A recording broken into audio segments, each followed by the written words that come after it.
इस सत्र के हमारे खास मेहमान हैं यूपी के पूर्व मुख्यमंत्री अखिलेश यादव जी। एक बार जोरदार तालियों के साथ उनका भी स्वागत कीजिए।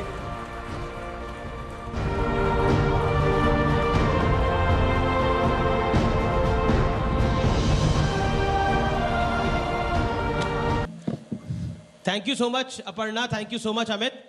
और राइजिंग उत्तर प्रदेश का यह पहला सत्र जिसमें हमारे साथ मौजूद हैं उत्तर प्रदेश के पूर्व मुख्यमंत्री, समाजवादी पार्टी के राष्ट्रीय अध्यक्ष श्रीमान अखिलेश यादव। अखिलेश जी, आपका अभिनंदन है।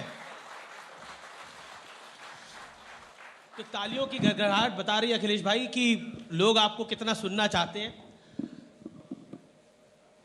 अखिलेश जी, इस सत्र का नाम हमने रखा है साइकिल की सवारी किस पर भारी। 4 साल हो गए भारतीय जनता पार्टी की योगी सरकार को, क्या कहना चाहते हैं आप?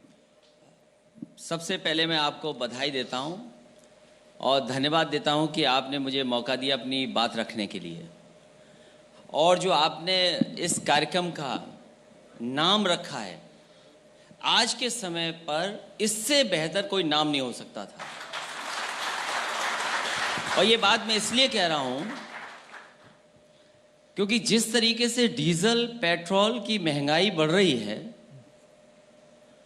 इसी तरह अगर डीजल पेट्रोल बढ़ता गया तो लोगों को साइकिल पे ही भरोसा करना पड़ेगा।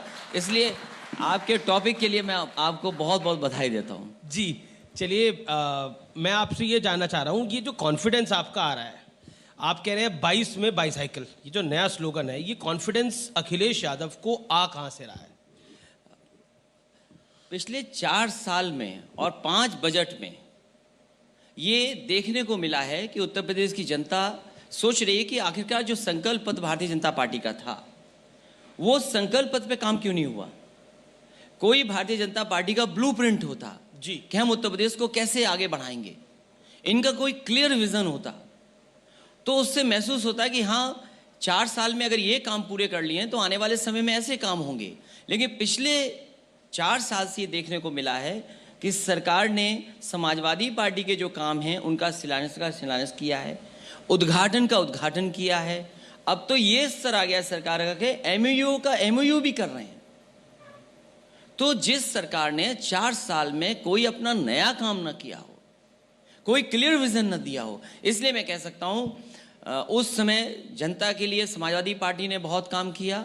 और मुझे खुशी है कि 5 साल जो हमें काम करने का मौका मिला, ईमानदारी से समाजवादी पार्टी ने जनता के लिए काम किया। लेकिन देखिए, योगी आदित्यनाथ की सरकार लगातार कहती है कि हमने अर्थव्यवस्था को बेहतर करा है, और कुछ आंकड़े भी है मेरे पास कि ईज ऑफ डूइंग बिजनेस में उत्तर प्रदेश ऊपर आया है। क्या आपको लगता है कि सब कुछ गलत नहीं हुआ, कुछ अच्छा भी हुआ है?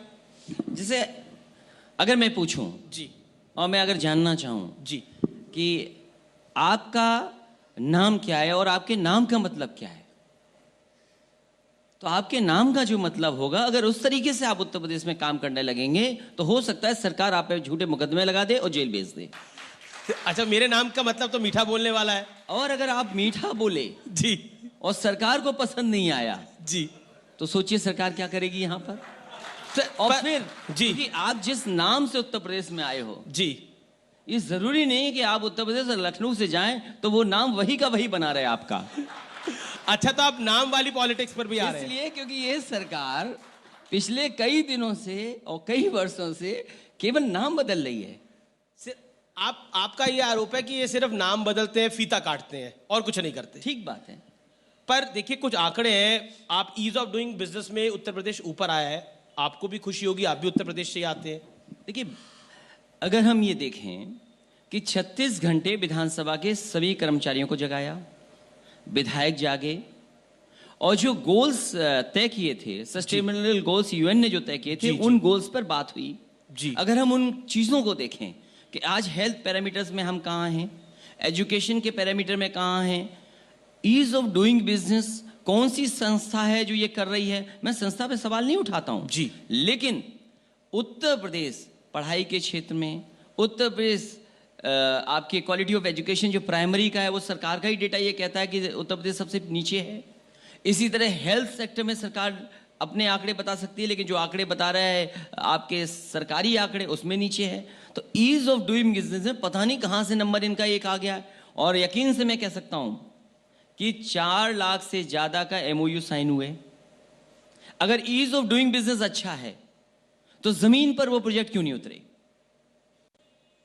लेकिन आप हेल्थ की बात करते हैं, अभी कोरोना का वक्त गया, वाकई पूरे मानव जाति के लिए बहुत ही मुश्किल दौर था। WHO ने भी यूपी सरकार की तारीफ करी।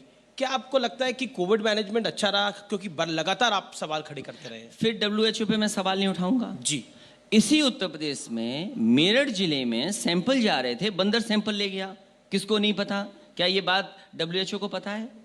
इसी तरह क्वारंटीन सेंटर में एक गरीब बच्चे को रखा गया, सांप ने काट लिया, वो मर गया। क्या ये WHO को पता है? और उस कोविड के दौरान न जाने कितना मजदूर महाराष्ट्र से, गुजरात से पैदल चल करके आया और चलते चलते लोगों की जान चली गई। 90 लोगों की जान गई है, किसी की मदद सरकार ने नहीं की। तो कैसे हैंडल किया उन्होंने? किस तरीके से लॉकडाउन किया? या जो उस समय बीमार हुए, उनके मंत्री तक बीमार हुए, उनके कैबिनेट मंत्रियों की जान चली गई।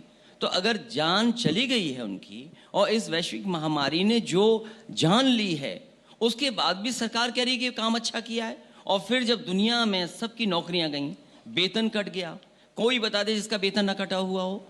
सरकारी जितने कर्मचारी हैं सबका वेतन कट गया, लोगों की नौकरी चली गई, बिजनेस नीचे चली गई। उसके बाद कह रहे हैं कि कोविड में इंतजाम अच्छा था। पर लॉकडाउन के वक्त तो क्योंकि सब कुछ बंद हो गया था, तो इसलिए इकोनॉमी, पूरे देश की अर्थव्यवस्था डाउन हुई। लेकिन उसके बाद वी शेप हमने रिकवरी भी देखी, ऐसे नीचे आई इकोनॉमी और फिर ऐसे ऊपर भी गई। ये ग्राफ बनाना आसान है जी। सरकार ये कहती है कि पर कैपिटा इनकम बढ़ी है, पर ग्राफ भी फैक्ट्स पे ही बनता है अखिलेश जी। नहीं, लेकिन फैक्ट किस बात के लिए ले रहे हैं आप? फैक्ट कहां से लेकर के आ रहे हैं? देखिए, भारतीय जनता पार्टी को अगर समझना है जी और इन